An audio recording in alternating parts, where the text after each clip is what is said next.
we have some tape started. You can see right there. So we can find our valve hole. We're gonna go right to where we said we're gonna go to, almost that second hole past the valve hole. That's where I just personally like to start.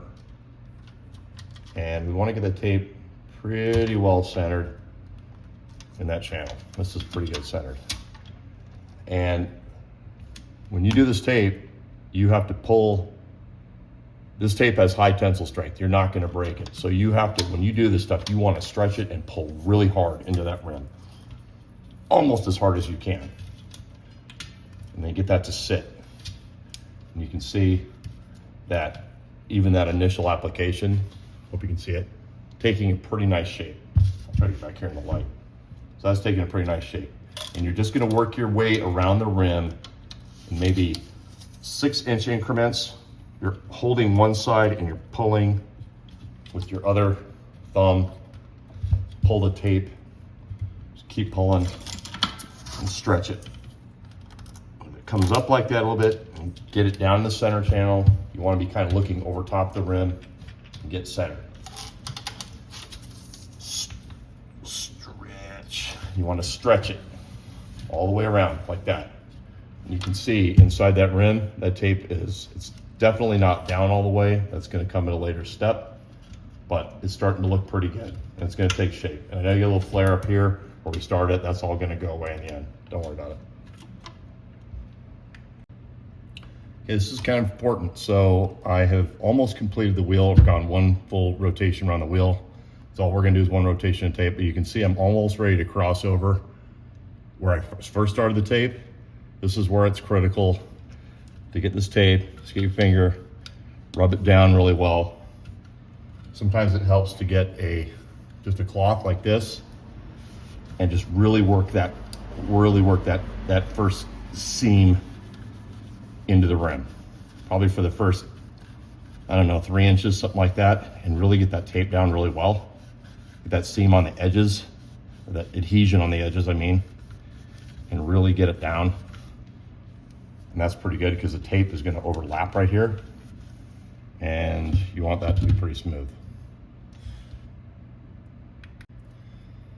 So now we are done with the overlap. And I've run over, you can see the spoke here. Here's my tape. And I want to be back a little bit, so I'm gonna overshoot it just a smidge. Don't wanna waste too much tape. And then just gonna trim it. And push this down. Again, this seam, this finished seam we just created, this is critical. You wanna get that down. So our wheel is taped. And now what we're gonna do is we're gonna go around the wheel with a cloth like this and just spend our time just getting that tape down really well. Working in the corners, just keep working it. And work in the direction that you roll the tape. Don't go backwards. Just keep going in the direction because that's the way the tape is stretched. So you wanna keep working in the direction you stretch the tape. We're just gonna keep working it in, and trying to get as much air pockets as we can out of it. We do have, near the end, we do have a couple of air pockets. There's an air pocket here, and there's an air pocket here. The edge seal is pretty good, so I don't wanna pull the whole edge back and bring it back in. So we have hard to see, we have a needle. And we're just going to puncture the air pockets with the needle. Get down in and get that air out. I know you're like, oh, you're gonna puncture the tape with a needle. The tubeless sealant will more than do its job on a simple pinhole. Okay, so tape's on. We've done our best job with our hands to get the tape down, and the next step is I didn't put this in the beginning of the video, but get yourself a little razor blade. This is brand new. So this is what we're gonna poke through our valve hole and just kind of do a crisscross on that and just try to be careful about it. So here's my valve hole. I'm just gonna puncture it. Might have to go back, turn the blade around, go back to the valve hole because this tape is pretty strong. So I'm gonna take sharp edge, and you should be able to see that valve hole. So it's not critical. If you have one of these sitting around, this is just like kind of a pick tool.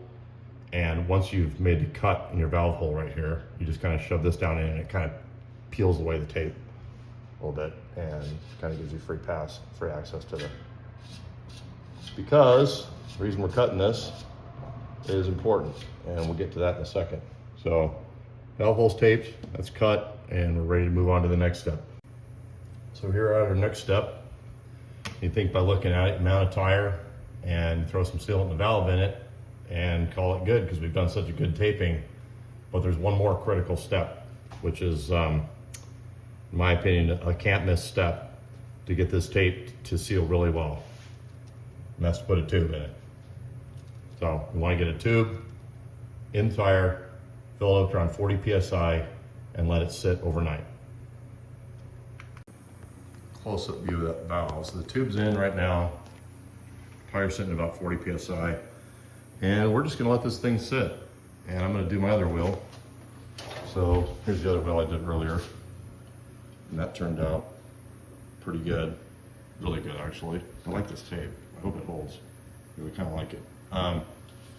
Anyway, so we're going to do that one as well. Put a TPU tube in that and a tire, and we're going to let it sit overnight. So it's the next day. Tube's been sitting out overnight in this 40 psi, and the tape job looks really good. That tube being in there has pressed that tape down really nicely, and now we've got the tire pretty much 3/4 of the way on. We're just going to pour some sealant in there and fill it up there. So let's probably 3 ounces, I would say, in there, just of sealants. For what it's worth, I make my own sealant. It's really easy to do, and I just keep it in a big jug like that, and you can go online, MTBR or someplace, and find recipes for making your own sealant, which is way cheaper than buying the stuff off the shelf. And I recently tried Orange Seal just because I hear so much good stuff about it, and it was probably the worst sealant I've ever used. So I definitely won't be buying that again.